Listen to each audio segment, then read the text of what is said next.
Good morning, dear student. I am Sakshi Hirkane, Pharmaceutical Chemistry.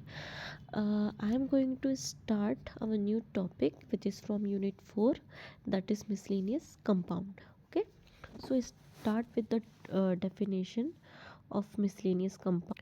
So, what is miscellaneous compound? So, here is the definition.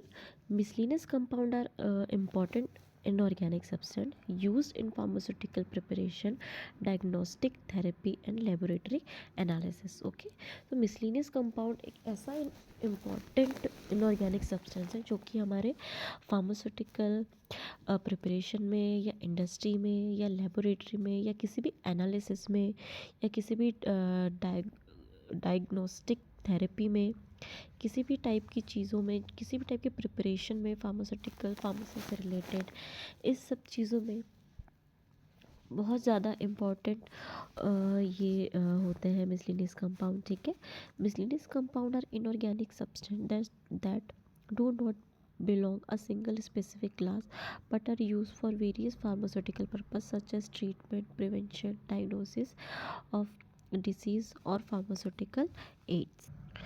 जो miscellaneous compound है हमारे, है ना, तो किसी भी सिंगल एक स्पेसिफिक क्लास से नहीं होते. ठीक है, वो जो हमारे पर वो हमारे वेरियस फार्मास्यूटिकल पर्पस जैसे कि treatment, prevention, diagnosis of disease या फार्मास्यूटिकल एड्स, है ना, या फिर किसी भी टाइप की थेरेपी में यूज़ आते हैं. फॉर एग्जांपल, जैसे कि यहाँ एग्जांपल में जो दिख रहा है आप लोगों को, देखिए, जैसे पहला है first एक्सपेक्टोरेट्स.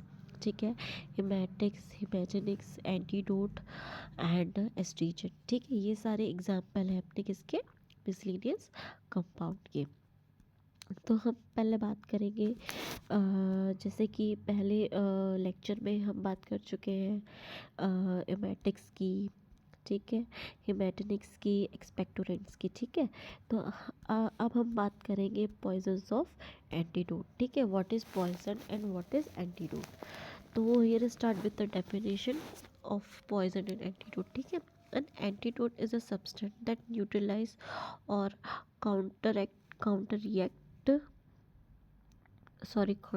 The effect of a poison. ठीक है, एंटीडोट ऐसा सब्सटेंस है जो कि पॉइजन के इफ़ेक्ट को ख़त्म कर देता है. ठीक है, तो यहाँ पे एग्ज़ाम्पल है कि किस टाइप के और क्या क्या एंटीडोट हो सकते हैं, तो उसकी कैटेगरी क्या हो सकती है. ठीक है, तो यहाँ पे दिया हुआ है पहला, तो जैसे कि आप देख रहे हैं, फर्स्ट है सोडियम थायोसल्फेट, जिसका फॉर्मूला है Na2SO3.5H2O. ठीक है, ये सबसे इम्पॉर्टेंट एंटीडोट है. ठीक है, यहाँ पे स्टार मार्क है, इसका मतलब ये सबसे इम्पॉर्टेंट एंटीडोट है. ठीक है, तो इसका प्रिपरेशन क्या है, कैसे होता है, by boiling sodium sulphide with sulphur. ठीक है, सोडियम सल्फाइड की रिएक्शन किसके साथ हो रही है, सल्फ़र की हो रही है. ठीक है, इसकी प्रॉपर्टी क्या होगी, ये कलरलेस क्रिस्टल्स होंगे, है ना, ये सॉलिड टेक्सचर का होगा, ये कलरलेस क्रिस्टल होगा, जो ओडरलेस होगा, जो कि हमें किसी भी टाइप का स्मेल नहीं दे रहा होगा, प्लस ये सॉल्युबल इन वाटर होगा. ठीक है, मतलब जो पानी में घुल जाए. ठीक है, सो बात करें हम यूजेस की कि इसके यूजेस क्या होंगे, तो पहला यूज़ है इसका एंटीडोट फॉर साइनाइड पॉइजनिंग. ठीक है, पॉइजनिंग के लिए एक एंटीडोट है. अगर कोई साइनाइड से पॉइजनड है तो उसे हम ये देकर उसको बचा सकते हैं. ठीक है, दूसरा ये एंटीऑक्सीडेंट होता है. तीसरा है यूज्ड इन आयोडोमेट्री. आयोडोमेट्री मतलब आयोडोमेट्री क्वांटिटेटिव एनालिसिस होती है, जो कि डिटर्मिनेशन करती है ऑक्सीडाइज एजेंट का जो हमारे सोल्यूशन में प्रेजेंट होते हैं, किसके थ्रू, आयोडोमेट्री टाइट्रेशन के through, with the use of iodometry titration. बात करें हम इसके मैकेनिज़्म की. ठीक है, तो पहला मैकेनिज़्म इसका क्या है, एक्टिवेटेड चारकोल, जिसकी प्रॉपर्टी जो कि ब्लैक कलर का होता है. ठीक है, ओडरलेस होता है, टेस्टलेस पाउडर होता है, हाईली पोरस होता है और लार्ज सरफेस एरिया होता है उसका. ठीक है, और उसके यूजेस क्या होते हैं, वो एक यूनिवर्सल एंटीडोट की तरह वो यूज़ आता है. वो पॉइजन्स को एब्सॉर्ब करता है और जितने भी टॉक्सिन्स हैं उसको एब्सॉर्ब करता है और शॉर्ट टर्म के लिए वो यूज़ आता है. ठीक है, अगला है हमारा सोडियम नाइट्रेट. ठीक है, सोडियम नाइट्रेट जो कि यूज़ जो जिसका यूजेस है एंटीडोट इन साइनाइड पॉइजनिंग, ये भी हमारे साइनाइड पॉइजन के लिए यूज़ आता है। और दूसरा ये वैसोडाइलेटर है, ठीक है। इसका मैकेनिज्म क्या है, convert haemoglobin to methaemoglobin which bind cyanide, ठीक है। ये हीमोग्लोबिन को हीमोग्लोबिन में कन्वर्ट करता है जो कि साइनाइड को आपस में बाइंड करता है और पॉइजन का जो असर है वो उसको कम करता है, ठीक। सो अपना पहला टॉपिक जो कि था एंटीडोट, वो यहाँ पर ख़त्म होता है। अभी आपको समझ में आ गया होगा कि एंटीडोट क्या होता है, ठीक है। तो इन शॉर्ट एंटीडोट ऐसे सब्सटेंस होता है या ऐसा कंपाउंड होता है या ऐसा मेडिकेशन होता है जो कि पॉइजन के इफ़ेक्ट को ख़त्म करता है, ठीक है। चाहे या फिर कोई भी टॉक्सिन्स हो, है ना, जो कि हमारे बॉडी में इफ़ेक्ट कर रहा हो, कोई भी पॉइजन हो जो हमारी बॉडी को इफ़ेक्ट कर रहा हो, उस इफ़ेक्ट को ख़त्म करने के लिए हम क्या लेते हैं, हम किसका यूज़ करते हैं, एंटीडोट का, ठीक है। तो यहाँ तक आपको समझ में आ गया होगा कि एंटीडोट हम कैसे यूज़ कर रहे हैं और क्यों यूज़ कर रहे हैं, ठीक है। तो नेक्स्ट टॉपिक है अपना एस्ट्रोजेंस। तो यहाँ पे इसकी डेफिनेशन दी हुई है कि एस्ट्रोजन क्या होते हैं। So astringents are substance that cause contraction of tissue, reduce secretion and help in wound healing, ठीक है।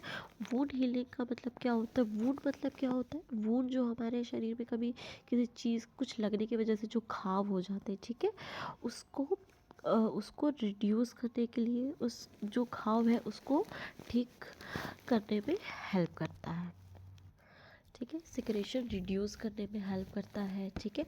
और वो स्किन को टाइट रखने में भी हेल्प करता है, इसलिए हम एस्ट्रीजेंट दिया जाता है, ठीक है। सो जो यहाँ पे जो पहला पॉइंट है अपना एस्ट्रीजन का वो है जिंक सल्फेट, जिसका केमिकल फार्मूला है ZnSO4 7H2O, ठीक है। इसकी प्रॉपर्टी क्या है, मतलब इसका अपीयरेंस क्या है, कैसा दिखता है, कैसा होता है ये कलरलेस क्रिस्टल होता है। क्रिस्टल मतलब सॉलिड ही होता है ये, ठीक है। ये एस्ट्रीजेंट टेस्ट करता है जो कि वाटर में सॉल्युबल होता है। यूजेस क्या होते हैं इसके, यूजेस यूज एज एस्ट्रीजेंट, ठीक है। ये एस्ट्रीजेंट यूज़ करता है जैसे कि हमारे वुंड में यूज़ आता है उसको हील करने में, ठीक है। आई ड्रॉप्स में यूज़ होता है। और नेक्स्ट ये इमेटिक्स में यूज़ होता है। इमेटिक क्यों दिए जाते हैं, इमेटिक का क्या, इमेटिक क्या होता है, इमेटिक जो कि वोमिटिंग कॉज करता है, ठीक है। सो अब बात करें सेकंड पॉइंट की, दैट इज़ पोटाश एलम, ठीक है। पोटाश एलम क्या होता है, इसका केमिकल फार्मूला क्या होता है, KAlSO4 12H2O, ठीक है, जो कि कलरलेस क्रिस्टलाइन सॉलिड होता है। एस्ट्रीजन टेस्ट, ठीक है, सॉल्युबल इन वाटर, ठीक है। यूज्ड एज एस्ट्रीजन, ये भी अपने स्किन को स्मूदन करने में इसका यूज़ आता है, ठीक है। स्टैप्टिक जो कि इसका मतलब है कि ब्लीड होने से ये रोकता है, अपने शरीर में किसी भी जगह में अगर वो ब्लीड हो रहा है तो ये उसको रोकता है, ठीक है। माउथ वॉशेस में यूज़ आता है। अब नीचे दिया हुआ है नॉर्मल एक रिवीजन टेबल दी हुई है, ठीक है, जिसमें कैटेगरी वाइज सारी चीज़ें दी हुई है, कंपाउंड दी हुई है जिसका मेन यूज़ दिया हुआ है। तो पहला है अपना एक्सपेक्टोरेंट, ठीक है, जिसका कंपाउंड है अमोनियम क्लोराइड जो कि कफ से रिलेटेड प्रॉब्लम में यूज़ आता है। इमेटिक्स कॉपर सल्फेट जिसका मेन यूजिंग पॉइजनिंग में इसका यूज़ आता है। हिमेटिक्स जैसे ferrous sulphate anaemia. Antidote sodium thiosulphate cyanide poisoning, ठीक है। Antidote activated charcoal universal antidote. Astringent zinc sulphate eye infection में यूज़ आता है। एस्ट्रीजन पोटाशियम स्टेप्टिक मतलब ब्लीडिंग को रोकने के लिए यूज़ आता है, ठीक है। So this is all about the topic which is from unit 4, ठीक है। हम लोगों ने यहाँ पे 2 टॉपिक कवर कर लिए हैं, ठीक है। पहला poison and antidote and second one is potash alum, ठीक है। आई होप कि आपको ये सब सारी चीज़ें समझ में आ गई हो। सो अब हम नेक्स्ट में कवर करेंगे यूनिट 5, ठीक है। So thank you.